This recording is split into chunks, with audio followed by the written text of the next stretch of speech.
Hello વિદ્યાર્થી મિત્રો, હું વિશાલ ક્યાડા મારી યુટ્યુબ ચેનલ વિકાસ ટીચિંગ ઝોનમાં આપ સૌનું હાર્દિક સ્વાગત કરું છું.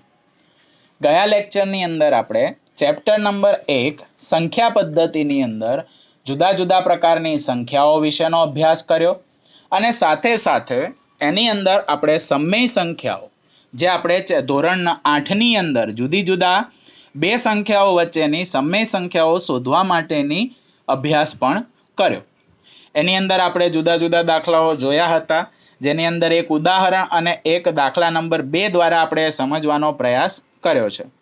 આશા રાખું છું કે તમે એ દાખલાઓને તૈયાર કરી દીધા હશે અને એની અંદર તમે વધારે દ્રઢીકરણ કરી શકો છો જુદી જુદી સંખ્યાઓ લઈને.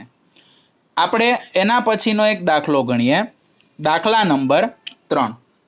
હવે દાખલા નંબર 3 જે છે એ દાખલા નંબર 3 ની રકમ કંઈક આવી છે કે 3/5 અને 4/5 વચ્ચેની 5 સમય સંખ્યાઓ શોધો. હવે 3/5 અને 4/5 વચ્ચેની સમય સંખ્યાઓ શોધવાની છે. તો અહીંયા કેટલી સમય સંખ્યાઓ શોધવાની કીધી છે? 5.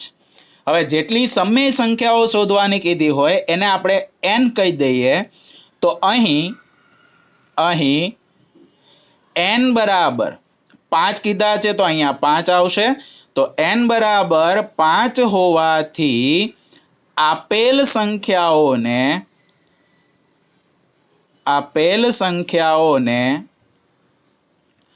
n+1 બરાબર 5 + 1 બરાબર 6 વડે ગુણીને ભાગતા.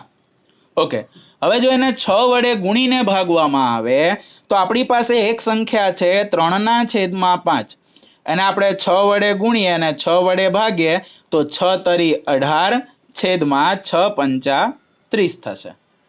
અને બીજી સંખ્યા જે છે એ છે 4/5. એને આપણે 6 વડે ગુણીને 6 વડે ભાગી દઈએ તો 6 × 24 છેદમાં 6 × 30. બરાબર?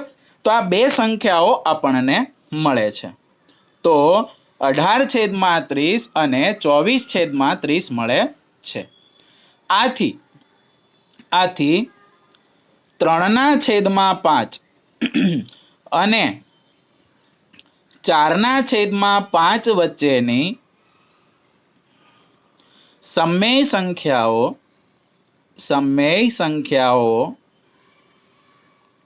તો 18/30 પછી આવશે 19/30, 20/30, 21/30, 22/30, 23/30.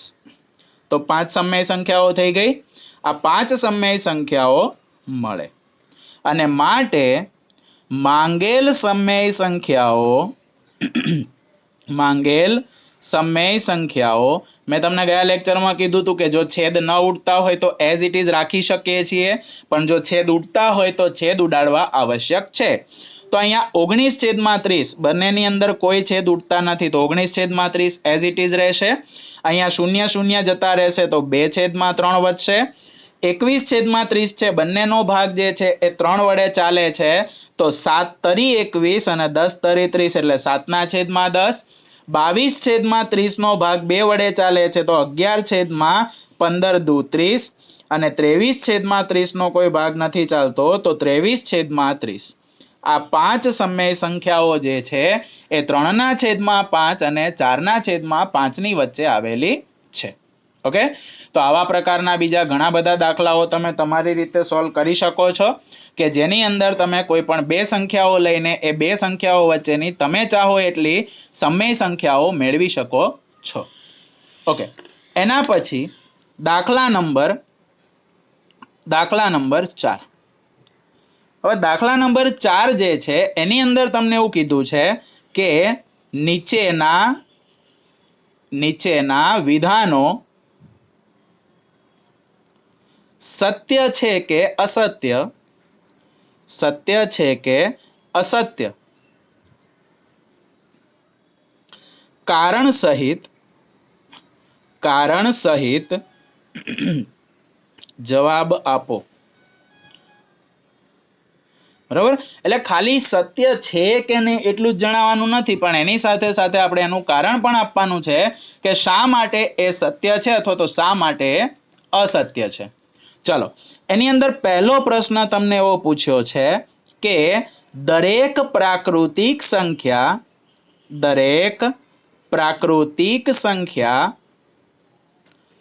એ પૂર્ણ સંખ્યા છે. દરેક પ્રાકૃતિક સંખ્યા એ પૂર્ણ સંખ્યા છે. વિધાન સત્ય છે કે અસત્ય? તો સૌથી પહેલી વસ્તુ કે દરેકે દરેક પ્રાકૃતિક સંખ્યા એ પૂર્ણ સંખ્યાની અંદર આવી જાય છે. તો પૂર્ણ સંખ્યાના જથ્થામાં પ્રાકૃતિક સંખ્યાનો જથ્થો આવી જતો હોય તો દરેકે દરેક પ્રાકૃતિક સંખ્યા એ પૂર્ણ સંખ્યા કહેવાય. તો આનો આન્સર લખીએ કે વિધાન સત્ય છે. અને વિધાન સત્ય છે એની પાછળનું કારણ આપણે આપીએ તો કારણ કે પૂર્ણ સંખ્યાના જથ્થામાં પ્રાકૃતિક સંખ્યાનો સમાવેશ થયેલ છે અથવા તો સમાયેલ છે. એટલા માટે આપણે એવું કહી શકીએ કે દરેક પ્રાકૃતિક સંખ્યા જે છે એ પૂર્ણ સંખ્યા છે. ચાલો, એના પછી બીજો પ્રશ્ન. હવે બીજા પ્રશ્નમાં આપણને એવું કહ્યું છે કે દરેક પૂર્ણાંક એ પૂર્ણ સંખ્યા છે. હવે દરેક પૂર્ણાંક એ પૂર્ણ સંખ્યા છે એ વિધાન અસત્ય છે. એનું કારણ, પૂર્ણાંક સંખ્યા જે છે પૂર્ણાંક સંખ્યાની અંદર -1, -2, -3, -4 આવી સંખ્યા આવે, પણ એ પૂર્ણ સંખ્યામાં નથી આવતી. ગયા લેક્ચરમાં જે શબ્દ વાપર્યો તો એ સ્વરૂપે હું તમને એમ કહું કે બાપા જે છે એ બાપા ક્યારેય દીકરો હોઈ શકે નહીં. એટલે આમાં મોટું જે છે, મોટું પૂર્ણાંક સંખ્યાનો ગણ છે એ ક્યારેય પણ પૂર્ણ સંખ્યા હોઈ શકે નહીં. તો આન્સર સ્વરૂપે આપણે લખીએ કે વિધાન અસત્ય છે. હવે વિધાન અસત્ય છે એનું કારણ આપીએ તો કારણ કે -1, -2, -3 અપ ટુ અનંત સુધી એ પૂર્ણાંક સંખ્યા છે, પરંતુ પૂર્ણ સંખ્યા નથી. એટલા માટે આપણે એવું કહી શકીએ કે દરેક પૂર્ણાંક એ પૂર્ણ સંખ્યા નથી. એટલે આપેલું છે પૂર્ણ સંખ્યા છે એટલે વિધાન અસત્ય છે. ચાલો, ત્રીજો પ્રશ્ન શું આપ્યો છે તો કે દરેક સમમેય સંખ્યા એ પૂર્ણ સંખ્યા છે. હવે દરેક સમય સંખ્યા એ પૂર્ણ સંખ્યા છે એવું આપણે કહી ના શકીએ. એનું કારણ છે કે સમય સંખ્યાની અંદર p/q સ્વરૂપમાં સંખ્યાઓ રહેલી છે. તો ધારો કે હું તમને એમ કહું કે 2/3, તો 2/3 એ સમય છે પણ એ પૂર્ણ સંખ્યામાં આવી શકતી નથી. એટલે આનો જવાબ આપણે લખીએ કે વિધાન અસત્ય છે. અને વિધાન અસત્ય છે એનું કારણ આપણે આપીએ તો કારણ કે 2/3 એ સમમેય સંખ્યા છે, પરંતુ તે પૂર્ણ સંખ્યા નથી. બરાબર, એટલા માટે આપણે એવું કહી શકીએ કે ભાઈ દરેક સમય સંખ્યા એ પૂર્ણ સંખ્યા હોઈ શકે નહીં. ચાલો, એના પછી અત્યાર સુધી આપણે જે ભણ્યા એની અંદર આપણે જુદા જુદા ગણોનો અભ્યાસ કર્યો, જેની અંદર આપણે પ્રાકૃતિક સંખ્યાનો ગણ, પૂર્ણ સંખ્યાનો ગણ, પૂર્ણાંક સંખ્યાનો ગણ અને છેલ્લે આપણે ભણ્યા હતા સમમેય સંખ્યાનો ગણ. હવે એનાથી એક સ્ટેપ આગળ વધીએ અને અસમમેય સંખ્યાઓ વિશેનો અભ્યાસ કરીએ. તો અસમય સંખ્યાઓ જે છે એ અસમય સંખ્યાઓને ઇંગ્લિશમાં કહેવાય છે ઇરરેશનલ નંબર. ઇરરેશનલ નંબર્સ. બરોબર. હવે એનો જે પહેલો લેટર છે એ પહેલો લેટર આઈ છે, એના ઉપરથી આપણે એને આઈ સ્વરૂપે દર્શાવીએ છીએ. તો એની વ્યાખ્યા આપણે જોઈએ તો એવું કહે છે કે સમય ન હોય તેવી સંખ્યાઓના જથ્થાને અસમય સંખ્યાઓ કહે છે. તો અસમય સંખ્યાઓ કહે છે. બરાબર. અને તેના જથ્થાને એટલે કે અસમય સંખ્યાના જથ્થાને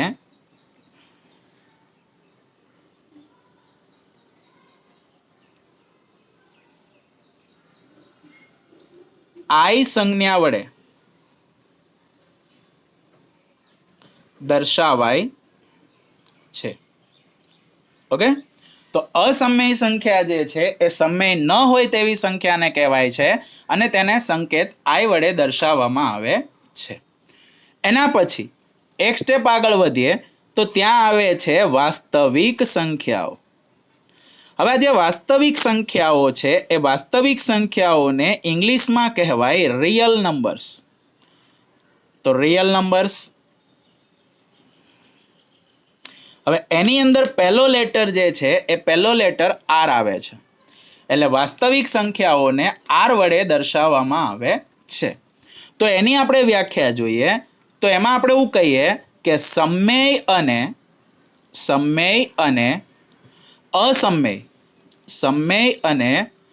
અસમય સંખ્યાઓના જથ્થાને એક સાથે લેતા મળતા સમૂહને વાસ્તવિક સંખ્યાઓ કહે છે. બરાબર. એનો મતલબ કે સમય અને અસમયને ભેગા કરશું તો આપણને વાસ્તવિક સંખ્યાઓ મળે છે. તેને આર સંકેત વડે દર્શાવાય છે. ઓકે. તો એને આપણે આર સંકેત વડે દર્શાવીએ છીએ.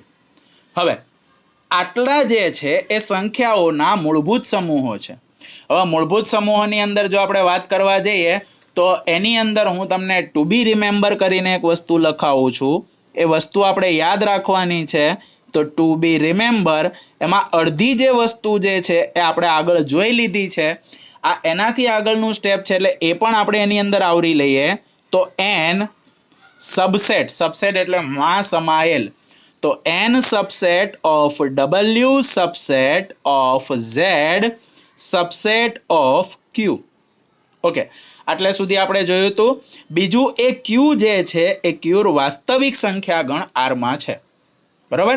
એટલે n subset of W subset of Z subset of Q subset of R.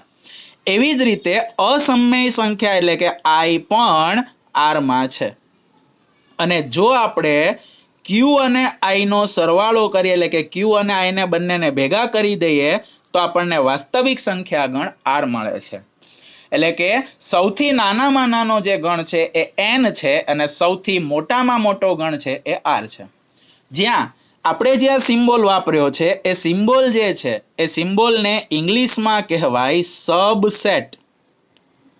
એને ગુજરાતીમાં કહેવાય ઉપગણ. અને ઉપગણને જો સામાન્ય ભાષામાં લખવું હોય તો માં સમાયેલ. તો n સબસેટ W એનો મતલબ કે n W માં સમાયેલ છે, W Z માં સમાયેલ છે, Z Q માં સમાયેલ છે અને Q એ R માં સમાયેલ છે. તો આવી રીતે આ જે છે એ આપણે યાદ રાખવાનું છે. હવે ટુ બી રિમેમ્બર નો પહેલો પોર્શન હતો. आवो ज टू बी रिमेम्बर नो बीजो पोर्शन छे जे आपणे नाना प्रश्नो माटे याद राखवानुं छे तो एने पण आपणे याद राखवानुं छे એટલે એમાં પણ આપણે લખીએ ટુ બી રિમેમ્બર. હવે ટુ બી રિમેમ્બર ની અંદર સૌથી પહેલું વિધાન એવું છે કે પાયથાગોરસના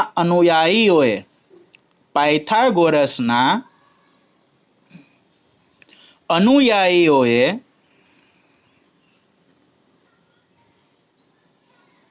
રૂટ 2 એટલે કે વર્ગમૂળમાં 2 અસમય છે તેમ સાબિત કર્યું હતું.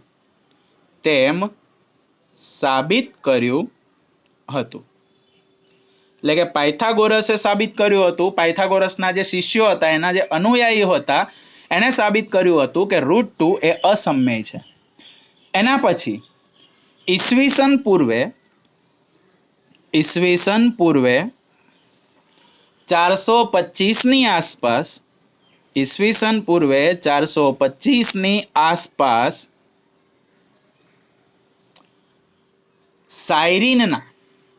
સાયરીનના નિવાસી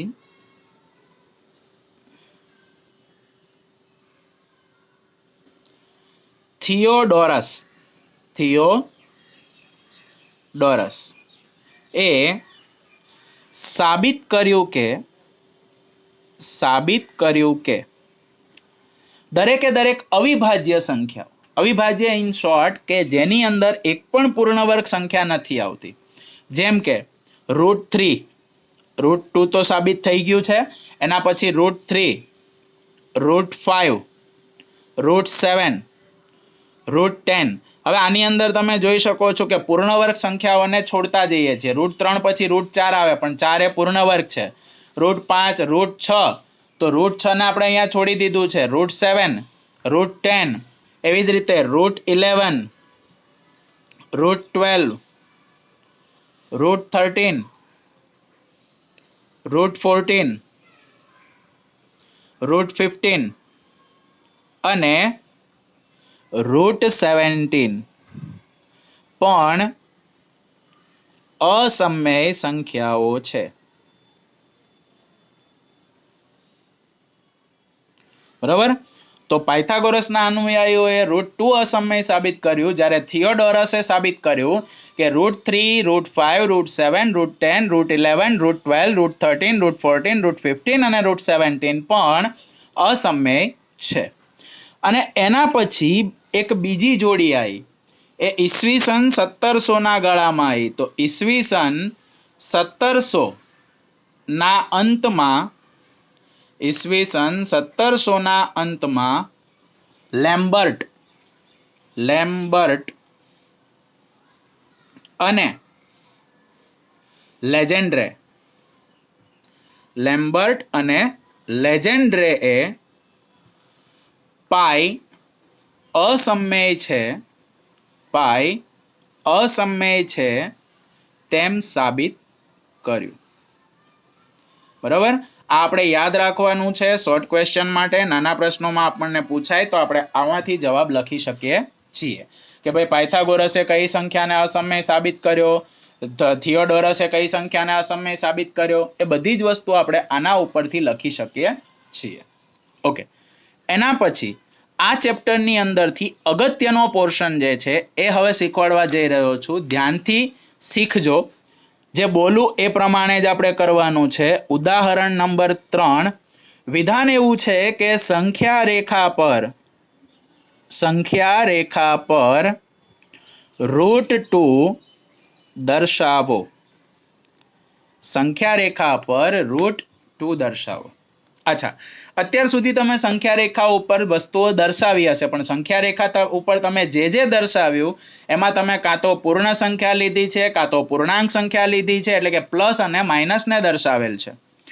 વધારેમાં વધારે કદાચ પોઈન્ટ વાળી સંખ્યાને દર્શાવી હશે, પણ રૂટ વાળી સંખ્યાને હજુ સુધી આપણે ક્યારેય પણ સંખ્યા રેખા પર દર્શાવેલી નથી.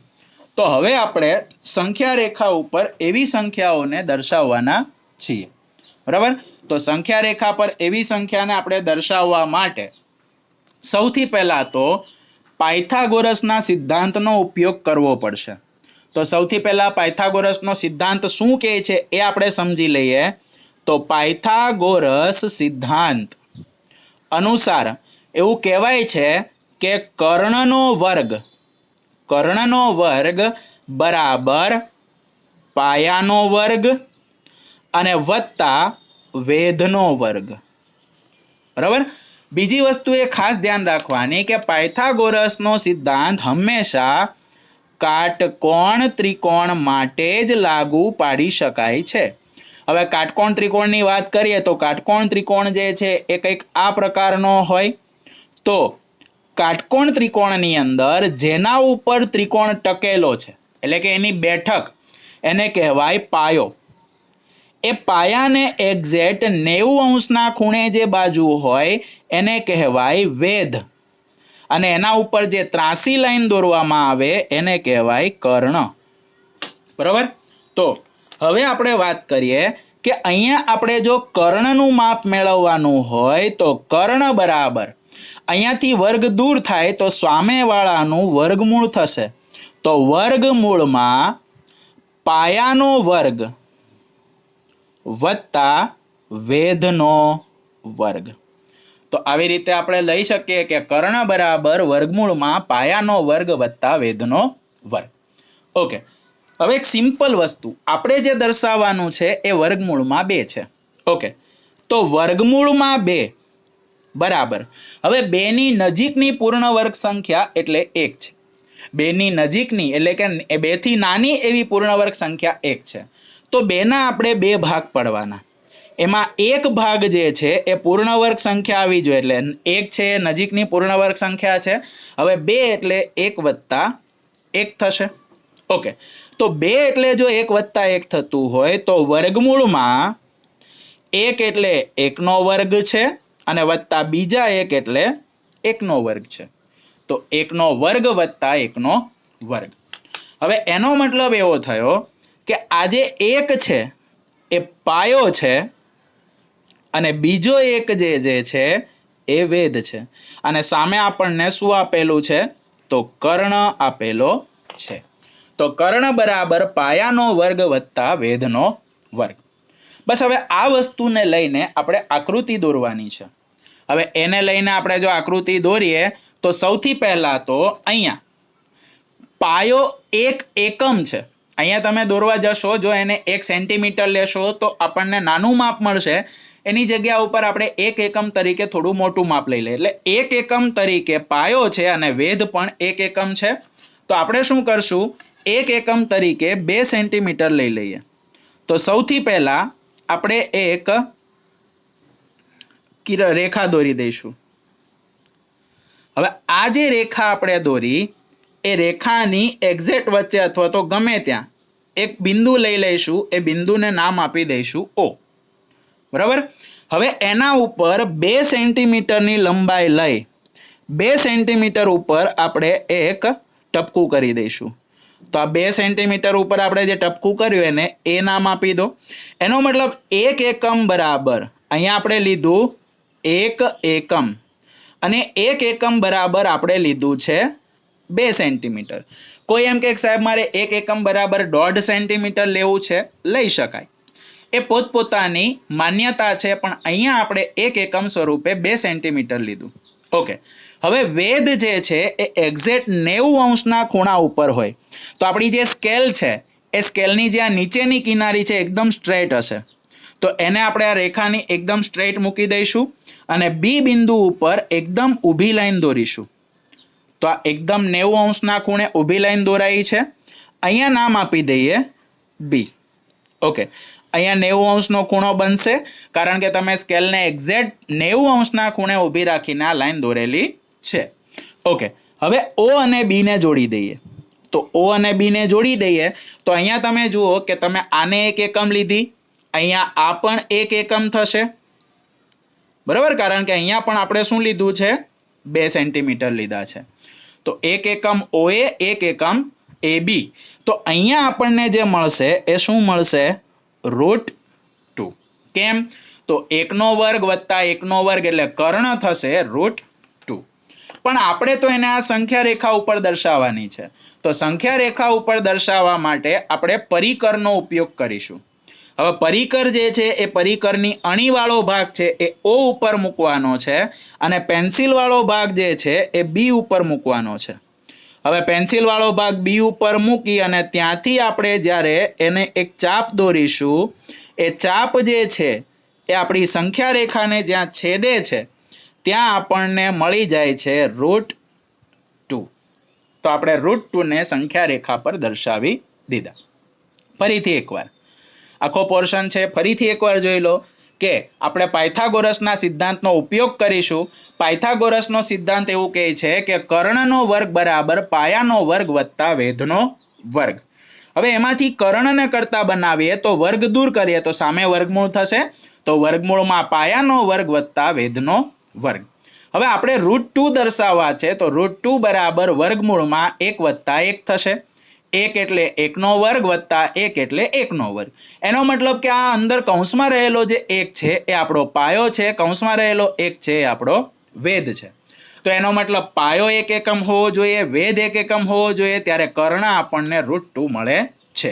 અને અહીંયા આપણે 1 એકમ તરીકે, તો અહીંયા 1 એકમ બરાબર આપણે 2 સેન્ટીમીટર લીધું છે. તો અહીંયા આપણે લખી દઈએ કે 1 એકમ બરાબર 2 સેન્ટીમીટર. તો આ થઈ ગઈ √2 ની રચના. તો સંખ્યા રેખા પર √2 દર્શાવો એ આપણે દર્શાવી દીધું. ઓકે, આશા રાખું છું કે આ વસ્તુ જે છે તમને સમજ પડી ગઈ છે અને તમે આની અંદર પ્રેક્ટિસ કરીને વધારે આગળ વધી શકો છો. ચાલો, એના પછી દાખલા નંબર એટલે કે ઉદાહરણ નંબર 4. સેમ એની અંદર પણ એ જ વસ્તુ છે. ઉદાહરણ નંબર 4, એની રકમ તમને આપેલી છે કે સંખ્યા રેખા પર √3 દર્શાવો. હવે આપણે √3 દર્શાવવાનું છે. તો √3 દર્શાવવા માટે સૌથી પહેલા તો જે ગણતરી છે એ ગણતરી આપણે લખી નાખીએ. તો √3, હવે 3 ની નજીકની, 3 થી નાની હોય એવી પૂર્ણ વર્ગ સંખ્યા 1 છે. તો √3 બરાબર વર્ગમૂળમાં 1 વત્તા 2 થશે. હવે આના બરાબર તમે લખી શકો વર્ગમૂળમાં 1 એટલે 1નો વર્ગ અને વત્તા 2 કોઈનો વર્ગ નથી. તો જે કોઈનો વર્ગ ન હોય એ પોતાના વર્ગમૂળનો વર્ગ હોય, એટલે કે વર્ગમૂળમાં 2નો વર્ગ. હવે અહીંયા જ્યારે પણ અંદર વર્ગમૂળની અંદર વર્ગમૂળનો વર્ગ આવે ત્યારે વર્ગમૂળવાળા પદને આપણે પાયો લઈ લઈશું અને બાકીનો જે સિમ્પલ પોર્શન છે એને આપણે વેધ લઈ લઈશું. તો અહીંયા પાયો જે છે એ √2 છે અને વેધ જે છે એ 1 છે. બરાબર? તો સૌથી પહેલા આપણે √2 ની રચના કરવી પડશે. હવે √2 ની રચના કરવા માટે આપણે જે દાખલા નંબર એટલે કે ઉદાહરણ 4 માં કર્યું એ પ્રમાણે જ આપણે પહેલા કરવાનું. તો સૌથી પહેલા તો એક રેખા દોરી દેવાની. એ રેખા ઉપર કોઈ એક બિંદુ જે છે ત્યાં આપણે O લખી દેવાનો. એના પછી 1 એકમ બરાબર 2 સેન્ટીમીટર લેવાનું છે. તો 2 સેન્ટીમીટર ઉપર આપણે એક ટપકું કરી દઈએ અને ત્યાં નામ આપી દઈએ A. બરાબર? પછી એક્ઝેક્ટ એના ઉપર જ આપણે લંબ સ્વરૂપે 2 સેન્ટીમીટર દોરવાના છે. તો એના ઉપર લંબ સ્વરૂપે 2 સેન્ટીમીટર દોરવા માટે અહીંયા સ્કેલને આવી રીતે ટચ કરાવી અને દોરી દીધું. તો અહીંયા નામ આપી દઈએ B. O એ 1 એકમ છે, AB બરાબર પણ 1 એકમ છે. તો એનો મતલબ એવો થયો કે √2 એટલે કે OB જે છે એ આપણો √2 થશે. ઓકે, હવે પાયો √2 બની ગયો. એના ઉપર વેધ 1નો બનાવવાનો છે. હવે અહીંયા ધ્યાન રાખજો બેટા, અહીંયા ખાસ ધ્યાન એ રાખવાનું છે કે હવે આજે આપણને આ ત્રાસો ભાગ મળ્યો ને એના ઉપર આપણે 1 એકમનો લંબ દોરવાનો છે. તો હું શું કરીશ, તો આપણી જે લાઈન છે એ લાઈનને આપણે થોડી આગળ ખેંચી લઈએ આવી રીતે. હવે આના ઉપર હું સ્કેલ મૂકું અને આના ઉપર સ્કેલ મૂકીને એક્ઝેક્ટ પોઈન્ટ B ઉપર એક લંબ દોરી દો. તો આ શું થઈ જશે, 90 અંશનો ખૂણો થઈ જશે અને અહીંયા આવશે બિંદુ C. તો આ જે બન્યું O થી C એ થઈ જશે √3. 3 કેમ તો CB બરાબર પણ શું થશે 1 એકમ તો આ √2 એકમ છે અહીંયા 1 એકમ છે તો અહીંયા કર્ણ આપણને મળશે √3 બરાબર ચાલો હવે શું કરીશું તો O ને કેન્દ્ર ગણવાના OC જેટલી ત્રિજ્યા લેવાની અને એક ચાપ રચવાનો છે ઓકે હવે ચાપ જ્યાં છેદે ત્યાં આપણને મળશે બિંદુ D હવે જે બિંદુ D છે ત્યાં આગળ આપણો √3 અવેલેબલ હશે તો 3 જે છે √3 એ બિંદુ D ઉપર આપણને મળે છે આશા રાખું છું કે આની અંદર તમને ખબર પડી ગઈ છે અને આવા ઘણા બધા દાખલાઓને આપણે સોલ્વ કરી શકીએ છીએ જેથી કરીને આ સંખ્યા રેખાઓ આપણે સરળતાથી દોરી શકીએ બરોબર ચાલો હવે આપણે જોઈશું સ્વાધ્યાય 1.2 તો સ્વાધ્યાય 1.2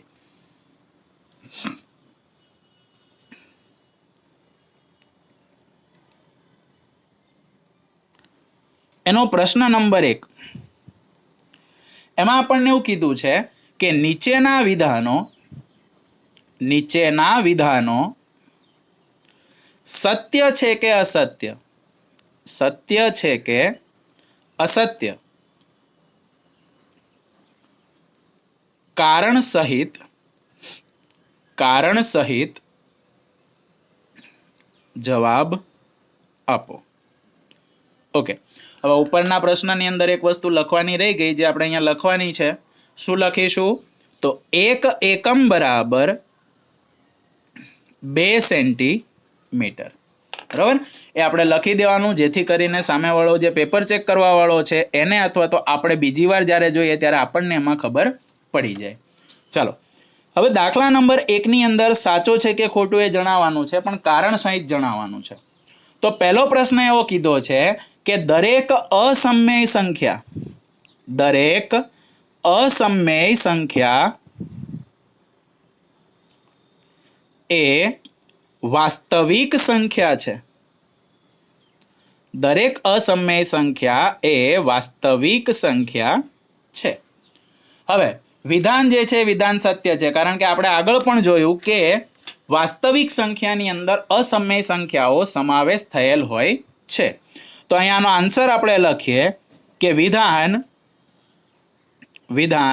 સત્ય છે હવે વિધાન સત્ય છે તો એનું કારણ આપણે આપીએ કારણ કે અસમમેય સંખ્યાઓનો સમાવેશ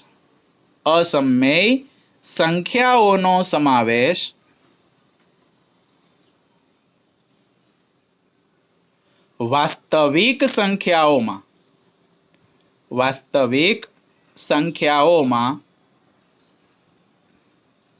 થાય છે અને એટલા માટે દરેક અસમમેય સંખ્યા એ વાસ્તવિક સંખ્યા છે ઓકે બીજું વિધાન એમાં આપણને એવું કીધું છે કે સંખ્યા રેખા પરનું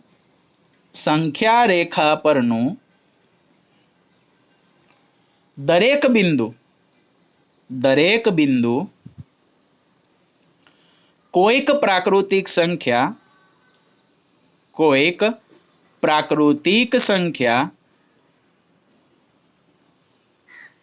m માટે √m સ્વરૂપમાં હોય છે હવે અહીંયા શબ્દ વાપર્યો છે કે દરેક પ્રાકૃતિક સંખ્યા m માટે તો દરેક પ્રાકૃતિક સંખ્યા m માટે આવું ના હોઈ શકે કારણ કે પ્રાકૃતિક સંખ્યા m માટે જો આપણે વાત કરીએ તો એ માત્ર ને માત્ર ધન પોર્શનને લાગે છે પણ સંખ્યા રેખા ઉપર તો ઋણ સંખ્યાઓ પણ હોય એટલે એ જગ્યા ઉપર એ અવેલેબલ નથી એટલે આપણું જે વિધાન છે એ વિધાન અસત્ય છે તો વિધાન અસત્ય છે હવે વિધાન અસત્ય છે એનું કારણ આપણે જોઈએ તો કારણ કે સંખ્યા રેખા પર દર્શાવવામાં આવતી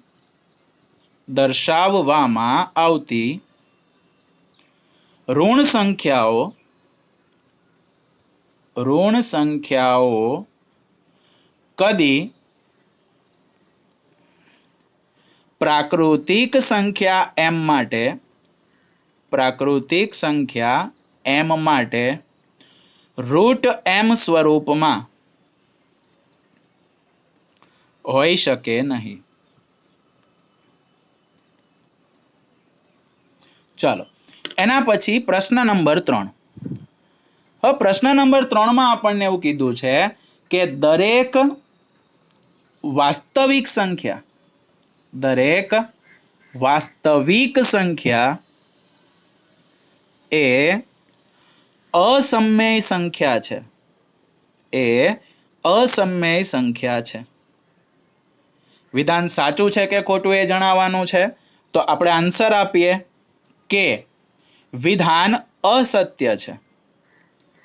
હવે વિધાન અસત્ય હોવાનું કારણ આપણે જણાવીએ તો વિધાન અસત્ય છે કારણ કે દરેક અસમય સંખ્યા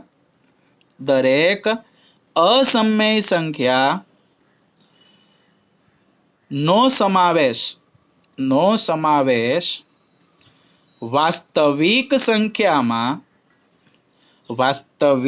સંખ્યામાં થાય, પરંતુ તેનાથી વિરુદ્ધ શક્ય નથી. એટલા માટે આપણે એવું કહી શકીએ કે દરેક વાસ્તવિક સંખ્યા જે છે એ અસમય સંખ્યા નથી. હા, જવાબ એવો હોત કે દરેક અસમય સંખ્યા એ વાસ્તવિક સંખ્યા છે, જેમ કે આપણું વિધાન નંબર 1, તો એને આપણે સત્ય કીધું, પણ વિધાન નંબર 3 અસત્ય હોવાનું કારણ કે અસમય સંખ્યા એ વાસ્તવિક સંખ્યામાં હોય પણ વાસ્તવિક સંખ્યા અસમય સંખ્યામાં હોય નહીં. ક્વેશ્ચન નંબર 2 શું કીધું છે? તો એમાં આપણને એવું કીધું છે કે શું દરેક ધન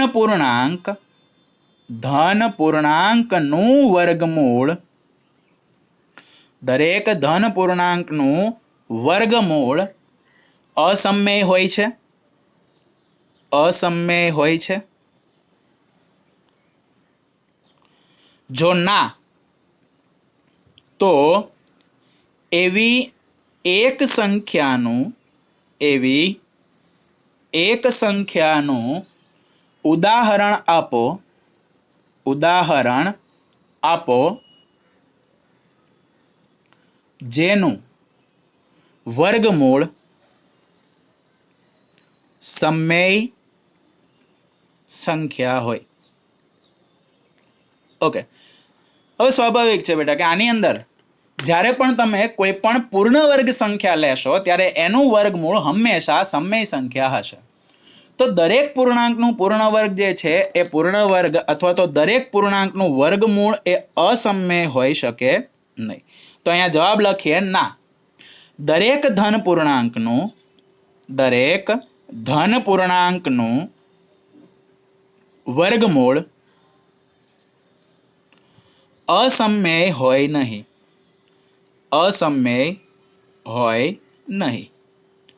હવે ના છે તો એનું એક ઉદાહરણ આપવાનું છે, તો આપણે એનું ઉદાહરણ આપી દઈએ.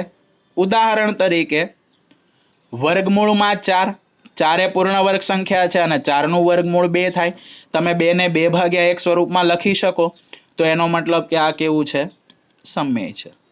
હવે બીજું ઉદાહરણ માંગીએ તો 3 નો વર્ગ 9 છે, તો વર્ગમૂળમાં 9, જવાબ આવશે 3 એટલે 3/1 છે અને 3/1 લખી શકીએ એટલે એને આપણે શું લખીશું? તો એ સમય સંખ્યા છે. ઓકે, તો આવી રીતે આપણે આ દાખલો લખી શકીએ છીએ. ચલો એના પછી ક્વેશ્ચન નંબર 3. હવે ક્વેશ્ચન નંબર 3 જે છે એ આપણે ઉદાહરણ 3 અને 4 જે ગણ્યું એના પ્રમાણમાં છે. તો આપણને એવું કીધું છે કે √5 ને સંખ્યા રેખા પર કેવી રીતે દર્શાવી શકાય તે બતાવો. ઓકે, હવે વર્ગમૂળમાં 5 ને દર્શાવવાનું છે, તો વર્ગમૂળમાં 5 ને દર્શાવવાનું હોય તો વર્ગમૂળમાં 5 બરાબર 5 થી નાની હોય એવી પૂર્ણ વર્ગ સંખ્યા.